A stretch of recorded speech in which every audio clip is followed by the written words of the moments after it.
Okey. Itu tadi dari segi cara kerja kan, dari segi pelaksanaan kerja kan. So perubahan dari segi personality, kenali diri, potensi diri, ada tak? Kalau macam bagi saya sendiri lah, saya memang suka kaji pasal personality diri. Sebab saya suka, kalau dulu saya suka research pasal macam mana kalau zaman belajar dulu, macam mana saya nak ingat sesuatu benda cepat. Sebab saya ni kadang-kadang kita tengok cara kita, kenapa kita lambat belajar, lambat pick up, lambat macam ni ingat, selalu tak ingat. Bila masuk kelas macam lecturer sama, tapi kenapa kita susah nak ingat. So macam mana nak belajar cepat biar kita dapat dengan cara kita. So saya belajar juga macam dari segi sekiranya kita ni anak nombor berapa, adik-adik, anak sulung ke, anak bongsu ke, jenis darah. Lepas tu macam-macam lah saya baca. Tapi benda yang saya baca tu tak kata orang tak fix. Bila saya tengok orang contohnya, anak sulung dia akan jadi independent, dia akan jadi orang yang orang kata tegas. Tapi tak semua macam tu. So bila anak bongsu dia macam ni. Bila saya baca, bila saya tengok, bila kadang-kadang saya nak tengok dengan rasa kerja, saya rasa benda tu kurang. Macam kita kadang-kadang saya ada juga test personality. Tapi benda tu mengikut apa mood kita time tu. Kalau lagi-lagi kalau soalan tu ada banyak kita jawab, kadang-kadang saya pernah try satu test tu saya try 2 kali, result berbeza-beza. So saya rasa macam saya jadi macam ini bukan satu yang kata orang boleh kita pegang, sebab dia berubah-ubah. So macam bila saya baca, macam ada sebelum ni mula-mula ada staff yang buat Stephen, dia ada explain jugalah, tapi explain dia tu tak begitu meyakinkan. Tapi saya tengok buku, mula-mula saya tengok based on darah. Bila saya baca darah saya ni, darah AB, saya rasa ini bukan 100% saya. Sebab saya ni jenis kadang-kadang strict, kadang-kadang tak strict, macam berubah-ubah. So saya nak tahu kenapa. Saya memang cakap saya nak test, memang willing untuk test. Tapi sebab time tu kita ada kekangan PKP, so lepas TV datang memang test, saya dapat reason kenapa perubahan diri saya. Kenapa macam suka, macam kadang-kadang saya strict, pasal kerja strict sangat-sangat. Ini reject. Tapi bila turn sembilan macam tak kisahlah macam mana, okey saja. Jadi kenapa? So bila dah jumpa ni saya mudah untuk terima, sebab saya memang mencari benda tu. So cari macam ni. So macam bila dah jumpa dengan rakan kerja yang lain, walaupun dia jenis anak sama ke apa semua, tapi kita tahu kenapa dia macam ni, kenapa dia react macam ni.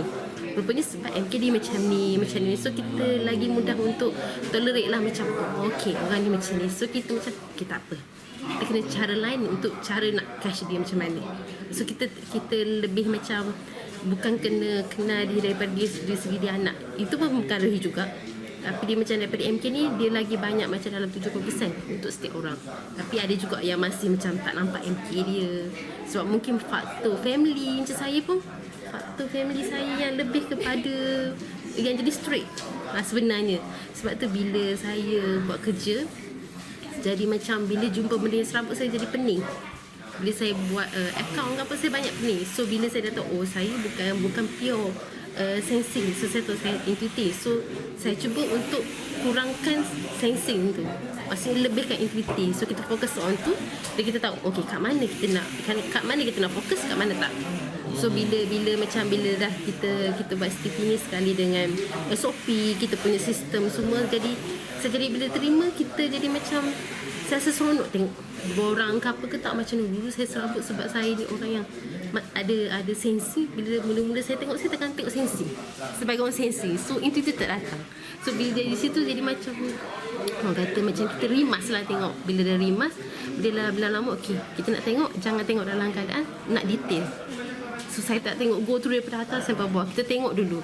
Lepas tu baru lepas daripada okey, baru tengok balik kat mana. So kita tak adalah kita mengurangkan kita punya kata orang stres tu. Itu cara saya lah. Sebab saya dua-dua. So dua-dua ni jadi macam berbeza-beza dia punya dia punya main dia. Jadi macam mana saya nak kurangkan sensing tu. So tapi term bila nak guna sensing, kita tahu macam mana bila nak guna. So sebab kadang-kadang bila saya buat kerja, saya banyak stuck sebab saya fikir ni salah ni nak kena lagi. So saya go to detail, jadi saya buat kerja jadi lambat siap. Itu masalah saya. So bila saya tahu macam ni, kita apa tak boleh, okey go dulu. So lepas daripada tu baru kita go back. Barulah kerja berjalan. Tak kerja saya akan stuck macam tu lah.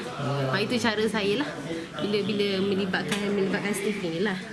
So maknanya bila dah tahu MK, dah tahu dah nanti tahu dah macam mana cara sesuai untuk bekerja, Betul. untuk menyiapkan kerja.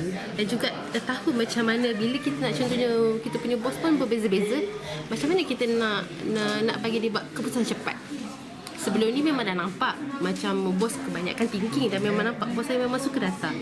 Tapi data dia cara macam mana pula? So macam kalau sebenarnya kalau kita bagi data sahaja, satu data tak cukup. Kadang-kadang kalau kita nak bagi mudah untuk buat pilihan, bagi 2 data. So sebenarnya itu lagi membantu, sebab walaupun kalau ikutkan orang thinking akan mempengaruhi orang intuiting. Tapi walaupun sebab saya ada sensing, jadi saya memang belajar melibatkan matematik. Saya min kepada number tu lagi tinggi. Sebab bagi saya, kalau saya buat kerja, walaupun hanya kata orang kita bagi rumusan melalui kata-kata, tapi tak ada persen tu, saya jadi tak okey. Sebab saya macam mana pun sensing tu saya kena buat juga sikit.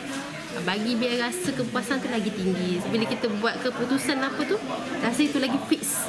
Sebab kita rasa memenuhkan bukan hanya itu tapi sensing kita sikit dengan adanya numbers. Macam tu. Rasa fulfill kan. Mesti rasa macam apa yang kita buat tu buat.